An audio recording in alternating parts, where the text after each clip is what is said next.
शादी से पहले की मोहब्बत इंसान को कभी-कभी आबाद कर देती है और कभी-कभी बर्बाद भी कर देती है। मैं और वो भी मुझसे मोहब्बत बहुत करता था, पड़ोस का ही लड़का था। हम दोनों एक-दूसरे से बहुत मोहब्बत करते थे। इस बात से सब अनजान थे, लेकिन कहीं न कहीं मुझे ये पता था कि मेरी शादी इससे आराम से हो जाएगी क्योंकि कास्ट भी एक ही थी हमारी और उम्र भी हमारी हमजोली थी और सबसे अच्छी बात ये थी कि हम दोनों एक-दूसरे को चाहते थे। अस्सलाम वालेकुम माय यूट्यूब फैमिली, कैसे हैं आप सब? उम्मीद करती हूँ ठीक होंगे। मैं भी आप सबकी दुआओं के साथ में ठीक हूँ। वक्त गुजरता चला गया, वक्त के साथ साथ हमारी मोहब्बत परवान चढ़ने लगी। आसपास में लोगों को पता चलने लगा और फिर एक दिन अब्बू ने कह ही दिया कि अगर तुम बाहर जाओगी तो फिर मैं तुम्हारे देखो क्या हालत करूँगा।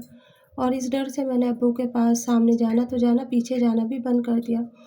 अब हमारे बीच में दूरियाँ होने लगी थी। अब्बू ने साफ़ कह दिया था पहले इंटर पूरा करो और अपनी ग्रेजुएशन पूरी कर लो, उसके बाद शादी करूँगा। मैंने उस लड़के से जब जाके ये बात बताई तो वो कहने लगा ठीक है, पहले हम अपनी ग्रेजुएशन पूरी करते हैं, जब तक तुम अपने घर पे रहो और मैं अपने घर रहता हूँ। लेकिन हाँ, इस बीच में तुम किसी और से शादी नहीं करना, तुम मेरी हो और मेरी ही रहोगी। बस मैं भी मुतमईन हो गई। मैंने कहा कि तुम रिश्ता डलवा दो घर के अंदर ताकि हमारा आगे के जो फ़ैसले हैं वो आसान हो जाए, रास्ते आसान हो जाए। और उसने कहा ठीक है। उसने अपने घरवालों को रिश्ते के लिए भेजा। पहले तो अब्बू नाराज़ हुए, फिर बाद में अब्बू मान गए और मेरा रिश्ता कर दिया। मंगनी करने के बाद वो अपनी पढ़ाई के लिए आगे चला गया और मैं अपनी पढ़ाई के लिए यहीं रुकी रह गई। क्योंकि उसे इंजीनियर की पढ़ाई पूरी करनी थी। उसका बचपन का सपना था कि वो इंजीनियर बने और मेरा भी सपना था कि मैं टीचिंग करूँ, इसलिए मैं बीएड करने लगी और इस तरह से हमारे रास्ते कुछ दिनों के लिए अलग-अलग हो गए। जिस हॉस्टल में वो चला गया था पढ़ने के लिए, मैं कभी-कभी उसे फ़ोन करा करती, तो अब वो पहले की तरह बात नहीं करता था।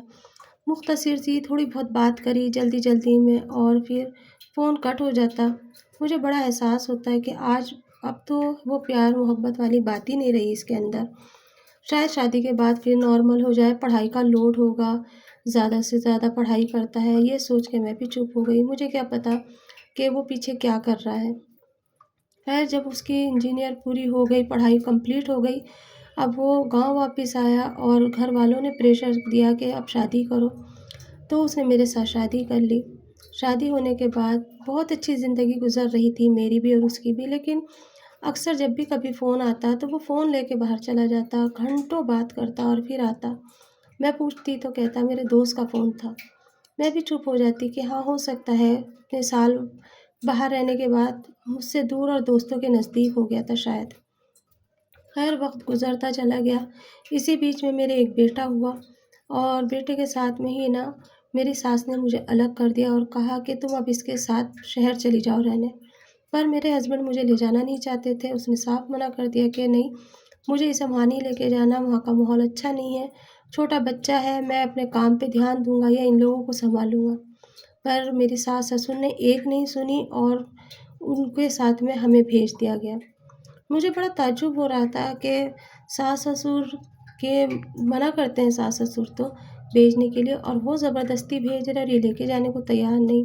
अब इसके अंदर पहले जैसी वो बात भी नहीं रही थी, ना वो प्यार रहा था। बस कहीं-कहीं ऐसा लगता था कि बस एक वक़्त गुज़र रहा है दोनों का हमारा। कभी भी मैं उसको पहले की बात याद दिलाती तो वो चिढ़ जाता और कहता है कि दूर करो ये सारी बातें, कुछ और बातें करते हैं। मुझे बड़ा अजीब-सा लगता था, कहाँ हमने कितना वक़्त साथ में गुज़ारा था एक-दूसरे के और कहाँ आज ये मुझसे चिड़ी-चिड़ी बात करता, छोटी-छोटी बातों पे नाराज़ हो जाता। ख़ैर अब हम शहर आ गए थे, शहर का माहौल मुझे बहुत अच्छा लगा। शादी के बाद पहली बार मैंने शहर देखा था, उससे पहले तो मैं गाँव में ही रहती थी।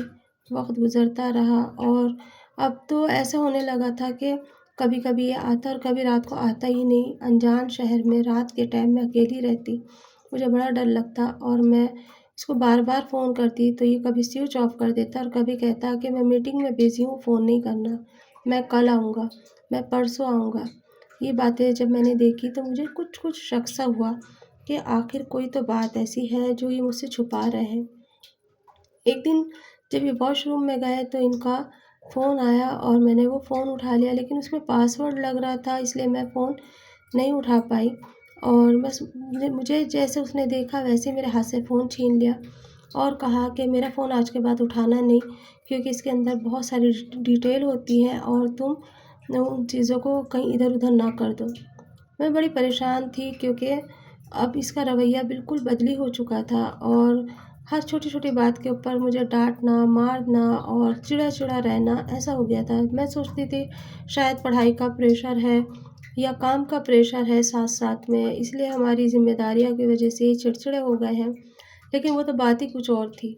रातों को आराम से छुप-छुप के वो बातें करता और मुझे एहसास सा होने लगा था कि कहीं न कहीं कुछ तो गड़बड़ है।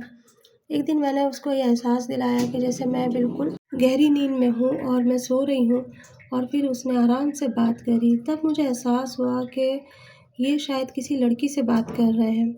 फिर बस ये मेरे दिल के अंदर एक डर सा हुआ। अगले दिन मैंने कहा, शायद रात तुम किसी से बात कर रहे थे। कहने लगा, अब तुम मेरी बातें भी छुप-छुप के सुनती हो। रात को सो जाया करो, समझी? इस तरह से उन्होंने मुझे डाँट दिया और मैं चुप हो गई। अब मेरे पास कोई ठोस सबूत नहीं था कि मैं किस तरीके से इनसे बात करूं, क्योंकि पूरा-पूरा दिन ये रहते नहीं थे, मैं बाहर जाया नहीं करती थी, बच्चा छोटा था, बस इस वजह से मैं चुप रही। लेकिन एक दिन तो हद ही हो गई, जब ये 4 दिन तक घर पे नहीं आए तो मुझे बड़ा खौफ हुआ। मैंने अपने सास-ससुर को फ़ोन करके कहा कि देखना, ऐसे-ऐसे ये मेरे साथ करते हैं। मुझे शक है कि मेरे हस्बैंड किसी से मोहब्बत करते हैं। तो उन्होंने कहा कि शादी से पहले तुम दोनों की मोहब्बत से ही शादी हुई है, मेरी तो मर्ज़ी भी नहीं थी, फिर भी हमने ये काम करा, लेकिन तुम मेरे ही बेटे के ऊपर इल्ज़ाम लगा रही हो। मैंने कहा, ये बात नहीं है, लेकिन मुझे ऐसा लग रहा है, क्योंकि जब बहुत दिनों से मैं कुछ रवैया इनका अलग देख रही हूँ, इनका मिजाज ही अलग हो गया है। तो वो कहने लगे कि तुम्हारा दिमाग ख़राब हो गया है क्या? मेरे बेटे के ऊपर इस तरह से इल्ज़ाम लगाओगे, अगर हमने उनसे कह दिया तो फिर देखो तुम्हारा वो क्या हाल करता है। बस यहाँ भी मैं चुप हो गई। और फिर अगले दिन वही हुआ, मेरे सास ने मेरे शौहर को फ़ोन करके कहा कि तुम्हारी बीवी ऐसे-ऐसे कह रही, क्या बात सच है? मेरे हस्बैंड ने ये बात सुनने के बाद मुझे बहुत मारा और डाँटा और कहा कि आज के बाद घर पे भी फ़ोन नहीं करोगी तुम। रहना है तो रहो, नहीं तो यहाँ से बच्चे को लेके तुम जा सकती हो। ना तो उन्हें बच्चे की मोहब्बत थी, ना मेरी मोहब्बत थी। बस अब तो ऐसा होने लगा था कि वो देर-देर से आते, पी के आते, कभी दिल करता तो आते, नहीं तो नहीं आते। फिर मैं उनका एक दोस्त था, उससे मैंने बातचीत करी। मैंने उनसे कहा कि आज क्या बात है कि मेरे हस्बैंड जो है तो वो कभी-कभी आते हैं, कभी नहीं आते। मुझे ऐसा शक है कि मेरे हस्बैंड को या कहीं किसी से अफ़ेयर तो नहीं है। तो वो कहने लगा, कैसी बात करती हो भाभी? ऐसी कोई बात नहीं है। जब मैं रोई और रोने के बाद मैंने कहा, अगर भैया कुछ भी बात है तो मुझे बता दो, मेरे साथ एक छोटा बच्चा है, मैं अभी से अपनी गृहस्थी को बचाने की कोशिश करूँगी। जब उसने मुझे रोते हुए देखा तो कहने लगा, भाभी मेरा नाम नहीं लेना, लेकिन हाँ, भाई भैया का ऐसे-ऐसे शादी से पहले से ही अफ़ेयर था। ये बात सुन के मुझे बड़ा घबराहट हुई कि ऐसे कैसे हो सकता है, शादी तो उन्होंने मुझसे करी और वो भी हमारी मर्ज़ी से ही हुई है। फिर मैंने उनसे सब पूछा तो फिर उन्होंने कहा कि हाँ, ये इस ऑफ़िस के अंदर इस तरह से एक लड़की है और वो उनसे प्यार करते हैं और वो कहते हैं कि किसी तरह से आपसे पीछा छूट जाए तो फिर वो शादी उससे कर लेंगे। मैंने कहा, अच्छा। मेरे शाम के टाइम पे जब वो आए तो मैंने अपने हस्बैंड से कुछ नहीं कहा, क्योंकि मुझे पता था कि वो मुझे मारेंगे। रात आराम से हम सो गए। सुबह में मैंने कहा, मैं कुछ दिनों के लिए अपने मायके जाना चाहती हूँ। मायके का नाम सुनते ही वो बड़ा खुश हुए और कहा कि हाँ, हाँ, क्यों नहीं, मैं कल ही तुम्हें छोड़कर आ जाऊँगा। मैंने कहा, ठीक है। बस मैंने अपने कपड़े रखे और अपने बच्चे को लेके मैं मायके गई। वहाँ जाके मैंने अपनी माँ से और बाप से बताया, लेकिन मेरे माँ-बाप ने ये कहा कि ये फ़ैसला तुम्हारा खुद का था, अब ये फ़ैसला भी तुम्हारा खुद का ही होगा कि तुम उसके साथ रहना चाहती हो या नहीं रहना चाहती हो। लेकिन अगर तुम नहीं रहोगी, तो इस घर के दरवाज़े तो तुम्हारे लिए बंद हैं, क्योंकि तुमने अपनी मर्ज़ी से इस लड़के को चुना था, हमारी मर्ज़ी बिल्कुल भी नहीं थी। बस इनकी बात सुनने के बाद मैं सोचा कि अब मैं क्या करूँ, कहाँ जाऊँ? सास-ससुर से अगर कहूँगी तो फिर वो मुझसे कह देंगे या फिर वो मुझे मारेगा। लेकिन इस ज़िंदगी से तो बेहतर है कि अलग रहना ही बेहतर है। लेकिन मैंने फिर एक दिन हिम्मत करी और मैं जब अपने हस्बैंड के पास गई तो मैंने जाके कहा कि मैंने एक फ़ैसला लिया है, अगर तुम कहो तो मैं तुम्हें बताऊँ? तो कहने लगा कि तेरी इतनी औकात है कि तू कोई फ़ैसला ले सकती है? मैंने कहा कि औकात तो नहीं है, लेकिन फिर भी मैंने लिया है, इसमें दोनों की ही भलाई है। उसने कहा, क्या फ़ैसला लिया है?